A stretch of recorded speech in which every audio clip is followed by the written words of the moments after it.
So Whiskey Tango Foxtrot, based on the Kim Becker's book, The Taliban Shuffle, Strange Days in Afghanistan and Pakistan, stars Tina Fey, opens in Kabul in 2006, where these reporters are sort of partying to jump around, and we hear that there's an explosion goes on outside. The explosion goes off outside. Jump around the House of Pain.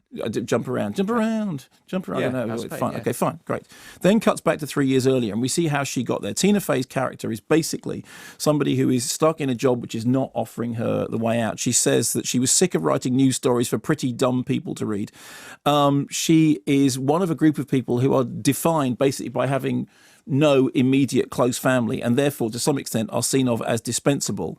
And so she's asked if what she'd like to do is to go off and report from dangerous areas. Next thing we know, she's on a flight to Kabul International Airport, which her co-passenger says Kabul International Airport, KIA, which also means killed in action. And she then arrives to find this group of people. So Martin Freeman's disreputable long-term reporter with whom she's told not to be intimate. Margot Robbie as a sort of glamorous anchor. Billy Bob Thornton is the general who's running the troops out there and hates her orange rucksack. And she starts to find her life becoming enclosed by what is known as the car bubble.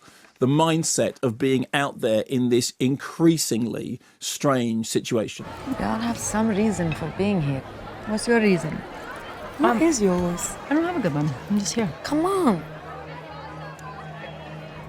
I was at the gym after work one night and stationary bike. Okay, same bike every day. And I noticed this indentation in the carpet. It's like a foot in front of my bike. And I realized that it's from where my bike used to be. I have done thousands of miles on this bike.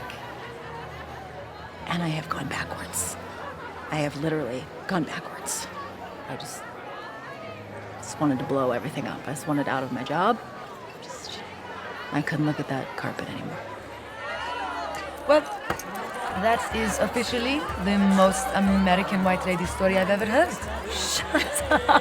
And that's sort of very much the tone of it. So it's, you know, it's like kind of a satirical black comedy about somebody in a crazy situation in which there is genuine tragedy happening around it, but actually what it's focusing on is the central. Now, this is to some extent a story that we've seen told before, but I think here it's told rather well. As her character spends more and more time in this situation, she begins to change.